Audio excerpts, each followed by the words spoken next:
Hola hermanos, que tengan un tremendo y mega saludazo con doble Z. Saludazo de Cusatón Aritmon. Bienvenidos a un nuevo video. Oramos hoy a nuestro Padre amado, Padre Santo, en nombre de Jesús, que nuestro Señor Jesucristo venga y habite entre nosotros. Él es nuestro Salvador y nosotros lo deseamos. En el nombre de Jesús, amén. Dios está revisando cada una de las cosas que hemos hecho en nuestra vida. Y por supuesto, quienes nos hemos declarado como salvados por la sangre de Cristo, nosotros hemos entrado en este gran juicio en donde Jesús es nuestro abogado. El primer paso, por tanto, para entrar en este juicio final es reconocer a Jesús como abogado, porque nadie quiere entrar a ese juicio sin abogado, porque cualquiera que entre sin abogado es declarado culpable de inmediato, porque todos somos culpables.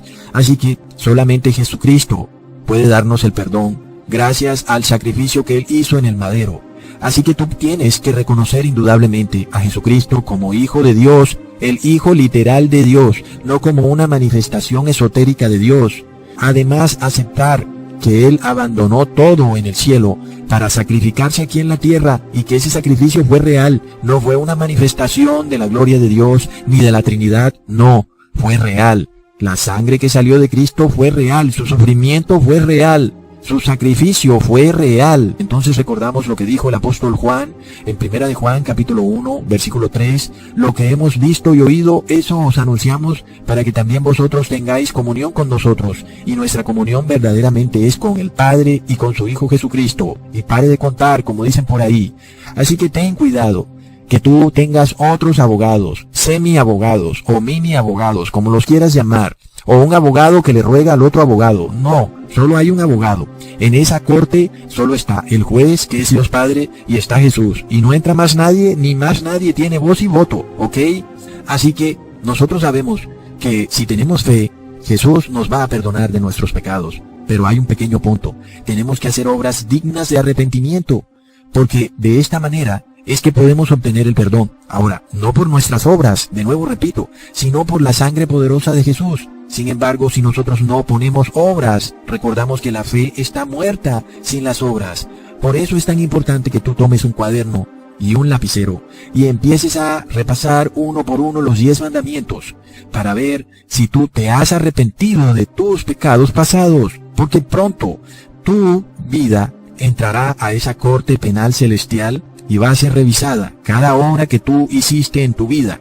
Y si tú no te has arrepentido de algunos pecados pasados, puede ser que entonces no tengas perdón por esos pecados, porque el primer requisito para que la sangre de Jesús te cubra contra el juicio que está sucediendo en el cielo y no seas declarado culpable, es que tú te hayas arrepentido.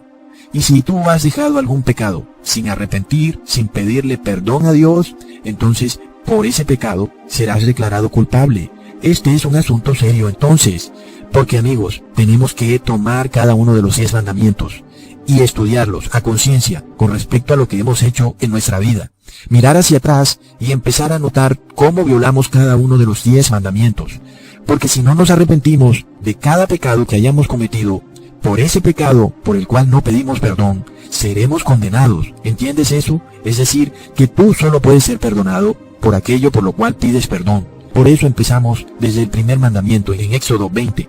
Yo soy Jehová tu Dios, que te saqué de la tierra de Egipto, de casa de servidumbre. No tendrás dioses ajenos delante de mí. Y entonces empieza a preguntarte, en el transcurso de tu vida, ¿qué otros dioses ajenos has tenido tú? Tal vez ha sido el dinero, ¿cierto? Tal vez el dinero fue tu Dios en el pasado, y debes pedir perdón por eso. Tal vez fue el motivo de tu existencia, y estabas feliz cuando tenías dinero. O tal vez sea otro ser humano. Tal vez tienes un esposo por el cual estás dispuesto a dar tu vida, por el cual vives feliz. Pero cuando tu esposo falta, entras en miseria. Estás totalmente llena de tristeza y no puedes vivir felizmente. Quiere decir que tu esposo se ha vuelto un Dios ajeno para ti. Y entonces estás violando el primer mandamiento. O qué tal, por ejemplo, si hablamos de tu madre o de tus hijos, los cuales tú amas tanto que para ti sería imposible vivir sin ellos. ¿Y qué sucede? Ellos se han convertido en un Dios ajeno delante de ti. Se han convertido en tu semidios o en tu semidiosa, porque sin ellos no tendrías ni paz ni felicidad. Así que mira eso. Luego, ¿será que tu Dios ajeno es tu casa? es tu ciudad, es tu barrio, o tal vez seas tú mismo. Tal vez tú te has convertido en un semidios para ti mismo. Te vistes elegantemente, te adornas, te miras al espejo, te tomas selfies para que otros admiren tus selfies. O tal vez tu dios ajeno es la comida, no puedes vivir sin ella. Los asados, las carnes. ¿Y qué pasa? No puedes dejar ciertas cosas. Para ti son demasiado preciadas. La vida sin ella no es posible para ti. Eso es una prueba clara que todo lo que hemos leído se ha convertido en un dios ajeno para ti. Y recordemos que el mandamiento más importante es amar a Dios sobre todas las cosas. Algunas personas parecen no entender aún el primer mandamiento. Y yo quiero que ustedes entiendan la gravedad de esto. Tienen que arrepentirse urgentemente, porque desde el cielo estamos siendo juzgados en estos momentos. Se está revisando caso por caso, y todas las obras de tu vida se están revisando, y nadie puede engañar a Dios, porque Dios revisa todo lo que hay oculto en tu corazón, todas las obras y toda decisión y todo pensamiento que hay en tu mente. Ahora, también tienes que mirar dónde está tu temor, porque te digo que donde esté tu temor, ahí está tu Dios. Y dime a qué le temes y yo te diré cuál es tu Dios. Por supuesto que tu temor debe ser solo para Dios. Luego leemos el segundo mandamiento: no te harás imagen, ni ninguna semejanza de lo que está arriba en el cielo, ni abajo en la tierra, ni en las aguas debajo de la tierra. No te inclinarás a ellas, ni las honrarás, porque yo soy Jehová tu Dios, fuerte, celoso, que visito la maldad de los padres sobre los hijos, hasta la tercera y cuarta generación de los que me aborrecen, y hago misericordia a millares, a los que me aman y guardan mis mandamientos. Es tremendo, amigos. Este es otro mandamiento muy violado, no solo por los católicos, sino también por los evangélicos, por toda la cristiandad.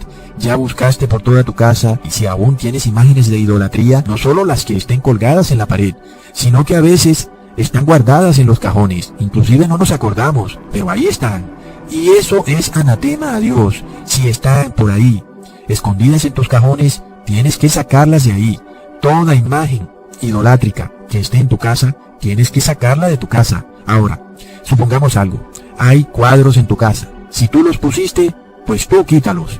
Pero si otro los puso, déjalos, porque donde otro no son tuyos. Ahora, ¿qué tal si son fotos de familiares? Pues peor aún, es idolatría. Es que es lo mismo del primer mandamiento. Es que nosotros tenemos la tendencia a idolatrar a nuestros familiares. Y entonces es por esto que hacemos de ellos un Dios ajeno. No podemos vivir sin ellos y nuestra vida se hace miserable, totalmente miserable, si ellos no están con nosotros. Y eso es un Dios ajeno. Ahora, supongamos que no son fotos de familiares, sino que son fotos tuyas propias. Aún peor, es idolatría. Ahora, supongamos que tienes en tu casa fotos o cuadros colgados de personas que murieron, fallecieron. Ya sea que sean familiares tuyos o que sean inclusive familiares de otros, como por ejemplo María, que según la carne fue madre de Jesús. Sin embargo, María reposa en su tumba, esperando la resurrección de los muertos. Y asimismo, cualquier persona que murió está en su tumba. Y por tanto, no tiene lógica que andes poniendo fotos de estas personas que ya fallecieron en las paredes de tu casa. Esto es idolatría. Cualquier imagen de cualquier persona muerta o viva colgada en una pared o en tu billetera es idolatría. Amigos, de nuevo, si, por ejemplo, tú tienes en tu billetera billetes y en los billetes hay imágenes, ¿esas imágenes las pusiste tú en los billetes? No, ¿verdad? Entonces no te pertenecen a ti, son de otro y el pecado es de otro. Tú puedes tener el billete en tu billetera porque tú no les pusiste imágenes a los billetes. El que se las puso es el que tendrá que vérselas con Dios. El pecado no es tuyo. Hablamos en este mandamiento específicamente de lo que tú haces, de las acciones que tú tomas. Tú mismo cuelgas un cuadro en la pared, la idolatría es tuya. Tú mismo tienes imágenes en tu billetera, la idolatría es tuya. Así que hay que despojarse, amigos, de toda idolatría. Pero aún, el mismo gobierno pone en la identificación la foto tuya. ¿Pero la pusiste tú? No, porque si fuera por ti, tú no pondrías la foto. Muchas personas no quieren mostrar la foto de su identificación. Es el gobierno el que lo exige. Así que tú estás libre de ese pecado. Muchos piensan que una imagen puede ser solo física, pero también una imagen de idolatría puede ser espiritual. Puede ser en la mente. Cuando tú te haces una imagen en tu mente, aun y cuando no está físicamente. Ahora, miremos algo. Cuando tú reposas en domingo, obviamente te estás haciendo una imagen espiritual del sol. Porque finalmente, en la Biblia, ni siquiera aparece la palabra domingo. Ni siquiera aparece la frase primer día de la semana. Y tú estás reposando en un día que nada tiene que ver con Dios, pero que sí, en el pasado tiene que ver con la adoración al sol. Así que aunque tú no tengas la imagen del sol colgada en la pared de tu casa, y tú digas, oh, yo no estoy violando el segundo mandamiento, sí lo estás violando porque espiritualmente sí tienes la imagen colgada en tu corazón, y entonces sí estás violando el segundo mandamiento, y no tienes abogado, y el juez te va a condenar. Ahora, no digas, por ejemplo, que las imágenes no son Dios, y que por eso tú puedes tenerlas, porque es lo mismo que Dios te dice. ¿Para qué tienes imágenes si no son Dios? No pueden oír ni ver. Entonces, ¿para qué las tienes? Si tú cuelgas fotos de tus familiares, ellos no pueden ya ni oír ni ver, porque están muertos en su tumba. Entonces, ¿para qué los miras? Ya están muertos. Ahora, somos los vivos los que tenemos que salvarnos. El que murió, ya nada podemos hacer por él. Nuestras oraciones son obsoletas, porque ya esa persona hizo hasta lo último que pudo haber hecho. Sea que se arrepintió o no, nadie lo sabe, pero el caso es que está muerto. Sin embargo, los vivos son los que hoy mismo, hoy, tienen que arrepentirse, porque nadie tiene comprado el día de mañana. Cualquiera cae muerto de un infarto o una maceta le cae en la cabeza y ahí fue. Así que hay que arrepentirnos hoy, amigos, porque la corte penal celestial entró en juicio. Luego, vamos al tercer mandamiento. No tomarás el nombre de Jehová tu Dios en vano, porque no dará por inocente Jehová al que tomare su nombre en vano. Y muchas personas dicen palabras como Oh my God. Eso está mal, porque hay un solo Dios, y no hay más dioses en el mundo, sino Dios. Así que no digas a Dios para despedirte, ni por Dios para impresionarte, ni Dios santísimo cuando estás discutiendo, porque no se debe tomar el santo nombre de Dios en vano. Pero ese mandamiento no llega hasta ahí. Tú tomas el nombre de Dios cuando te haces cristiano, y cuando posas como cristiano ante las demás personas. Las demás personas piensan que tú como cristiano eres una persona que no vas a mentir, que no vas a robar, que no vas a decir groserías. ¿Y qué pasa? Haces esas cosas y mucho peores. Entonces tú tomas el nombre de Dios en vano. Ahí violas ese mandamiento tremendamente. Cuando las demás personas, viéndote cristiano, se dan cuenta que tú eres más malo que aquel que no es cristiano. Ahora, tú mientes, por ejemplo. Ahí también tomas el nombre de Dios en vano. Porque Dios es espíritu de verdad. Y tú supuestamente tienes el espíritu de Dios, pero he aquí que tú mientes. Y las personas se dan cuenta que tú mientes. Entonces tomas el santo nombre de Dios en vano. Cuando tú peleas con tu vecino, insultas a otro, actúas mal con las otras personas, tomas el santo nombre de Dios en vano. Cuando no das diezmo, tomas el santo nombre de Dios en vano, porque tienes apariencia de cristiano, pero no estás dispuesto a apoyar a tu propia iglesia. Es una contradicción, es blasfemia al nombre de Dios. Ahora sigamos con el cuarto mandamiento. Acuérdate del día de reposo para santificarlo. 6 días trabajarás y harás toda tu obra, mas el séptimo día es reposo para Jehová tu Dios. No hagas en él obra alguna, ni tu hijo, ni tú, ni tu hija, ni tu siervo, ni tu criado, ni tu bestia, ni tu extranjero que está dentro de tus puertas. Porque en 6 días hizo Jehová los cielos y la tierra, el mar, y todas las cosas que en ellos hay, y reposó en el séptimo día. Por tanto, Jehová bendijo el día de reposo y lo santificó. Sí, amigos, a Dios no le gustan los flojos. La mayoría de las personas en el mundo se han hecho flojas, por eso hay tanta pobreza en el mundo. Inclusive, los ricos también son flojos, porque no tienen que trabajar para vivir. Y recordemos que el mandamiento dice que trabajarás 6 días, no dice que trabajarás ni 5 ni 4 días, sino 6 días si tú tienes otros días de fiesta, además del día de reposo. Entonces tú estás violando ese mandamiento. Recordemos que Dios dice 6 días trabajarás, ¿ok? Debes reposar solo un día. Entonces todo este tema de días de fiesta que hay en el mundo es idolatría, por supuesto. Es violación al cuarto mandamiento. Luego, vamos al día de reposo.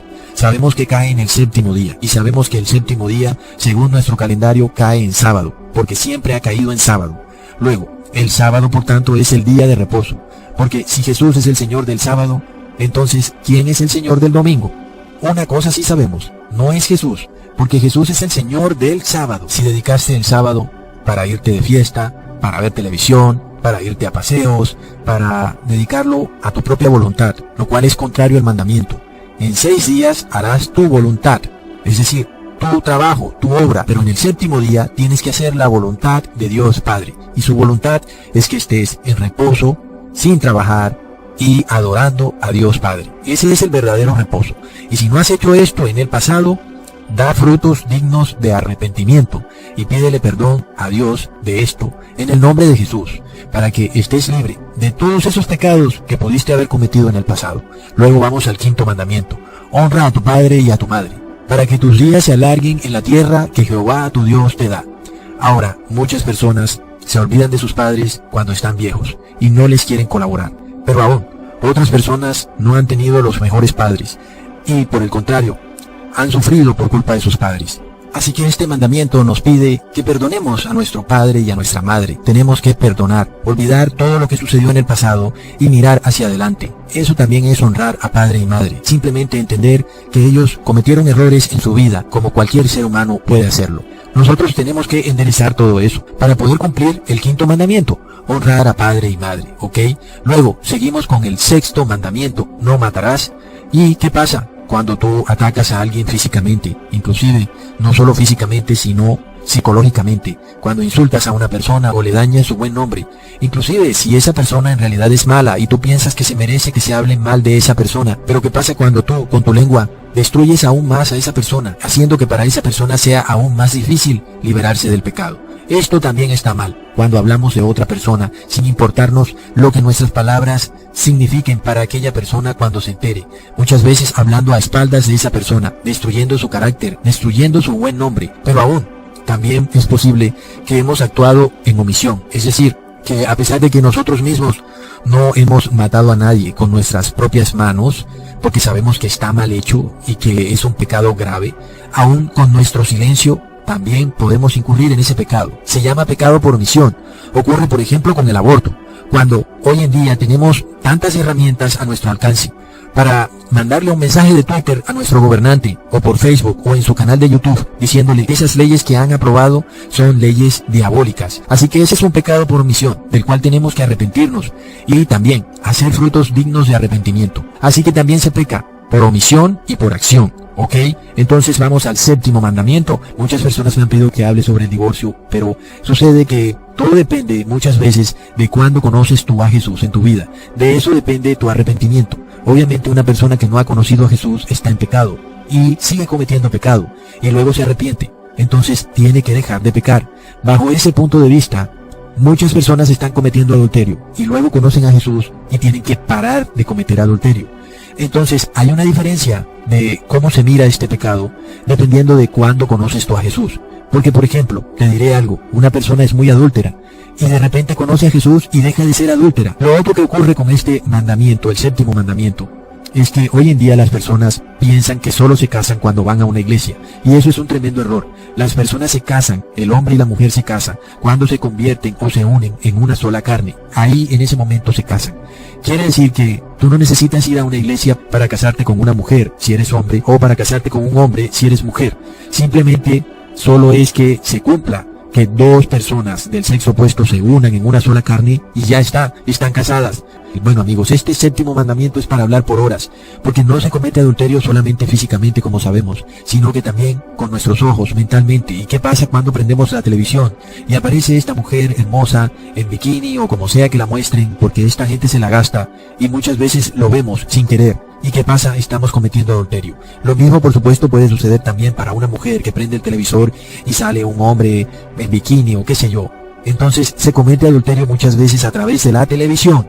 Por lo que no deberíamos ver televisión. Realmente es muy peligroso porque nos incitan a violar la ley de Dios. Lo mismo sucede cuando vemos películas. Y es que tú te puedes sentar a ver una película y luego viene la escena. Y entonces, ¿qué pasa? Nos muestran una escena y tenemos que verla porque estamos viendo la película. Entonces estamos violando el séptimo mandamiento. Así que también sucede que de la manera como nosotros vestimos, también incitamos a otro a cometer adulterio, lo cual también está mal. Es por esto que hay que vestirse recatadamente y además tratar inclusive de no ir ni siquiera a las playas. Y luego sigue el octavo mandamiento: no hurtarás. Este es otro mandamiento para hablar por horas. Resulta que las personas le han robado al hombre, o lo que es peor aún, le han robado a Dios. Mucha gente no roba porque es delito y se va a la cárcel, pero sí le roban a Dios, sabiendo que en este mundo no hay ningún gobierno que los condene por robarle a Dios. Pero además Otros sabiendo que sí pueden robar cosas pequeñas, o pueden robarle a su socio, o pueden estafar. Y muchas veces eso entra como en una línea en la que no se sabe si fue robo, o fue estafa, o fue error, o qué fue lo que sucedió. Y realmente hay personas muy astutas, capaces de robar a otras personas, y parece que no fue un robo, sino que fue un error. En fin, finalmente aquella persona que actuó de esa manera, la única forma que tiene para arrepentirse es devolviendo lo robado. Así que este mandamiento también es muy delicado. Resulta que tú robas algo y quieres arrepentirte, la única manera es que devuelvas lo que robaste. De lo contrario no es posible. Y es que si te pones a pensar, si tu corazón se aferra a lo robado, pues ¿cómo puedes ser perdonado? Tienes que devolver lo que robaste. Peor aún, ¿qué tal que le hayas robado a Dios? Y aún te aferras a aquello que le robaste a Dios. Pero eso que le robaste a Dios, por definición propia, no es tuyo. Tienes que devolvérselo. Lo mismo a cualquier ser humano. Por lo cual, para arrepentirte, tienes que devolver lo robado. Ahora, hasta el ladrón más ignorante, cuando lo atrapan, lo primero que hace es devolver lo que robó. Y luego pues la justicia lo termina liberando porque, pues ¿de qué lo va a condenar si finalmente le devolvió al dueño lo que había robado? Pero resulta que el que pretende ser cristiano quiere que Dios lo perdone sin él devolver lo robado. Entonces no es posible, amigos. Tú dirás, oh no, pero eso está muy difícil. Y yo te pregunto, ¿difícil? ¿Difícil que devuelvas algo que no te pertenece y que tú lo robaste sin ningún pudor? Si tú aún no entiendes eso, es porque en realidad no quieres arrepentirte. 9º mandamiento, no hablarás contra tu prójimo falso testimonio. De nuevo tenemos el problema de el chisme, hablar de otra persona, calumnias, mentiras, y eso está mal. Recordemos cómo nuestro Señor Jesús fue calumniado, se le inventaron una cantidad de chismes, todo era mentira y no le encontraron ninguna prueba, pero finalmente el daño estaba hecho y ya lo habían agarrado e igual lo condenaron. ¿Por qué? Porque las personas van llenándose de odio y de animadversión, basados en falsos rumores, falsas calumnias, y finalmente, aun y cuando se compruebe que todo era mentira, ya el corazón está lleno de odio, y es algo que los verdaderos cristianos vamos a tener que vivir en carne propia, cuando de nuevo nos calumnien. Luego sigue el 10º mandamiento, no codiciarás la casa de tu prójimo, ni su mujer, ni su siervo, ni su criada, ni su buey, ni su asno, ni cosa alguna de tu prójimo. Y es que nuestra sociedad está basada en la codicia, en la envidia. Las personas se acostumbran a codiciar algo de su vecino o de su vecina, y hasta quieren vestirse igual como se viste la otra persona, y de repente todo el mundo termina vestido de la misma manera, porque todos tienen este pecado, todos son codiciosos, y hasta que no tengan lo que el vecino tiene, no están contentos. Y por eso es que Facebook ha tenido tanto éxito. Facebook en realidad es un antro de la codicia, donde cada persona se entra a ver la vida del otro, para codiciar lo que esa otra persona tiene, pero es el pecado de la envidia llevado a su máxima expresión. Recordemos lo que dice Mateo 3, versículo 8, haced pues frutos dignos de arrepentimiento. Dar fruto no es decir, oh no, yo me arrepiento, sino resarcir los daños causados. Y por esto recordamos a Santiago 4, versículo 8, acercaos a Dios y Él se acercará a vosotros, pecadores, limpiad las manos, y vosotros los de doble ánimo, purificad vuestro corazón. Así que de eso se trata. Limpiar nuestras manos significa limpiarnos de pecado. Por esto leemos en Hechos capítulo 17, versículo 30. Pero Dios, habiendo pasado por alto los tiempos de esta ignorancia, ahora manda a todos los hombres en todo lugar a que se arrepientan. Amigos, a esto nos manda Dios, a que nos arrepintamos hoy. Hasta pronto, hermanos. Thank you.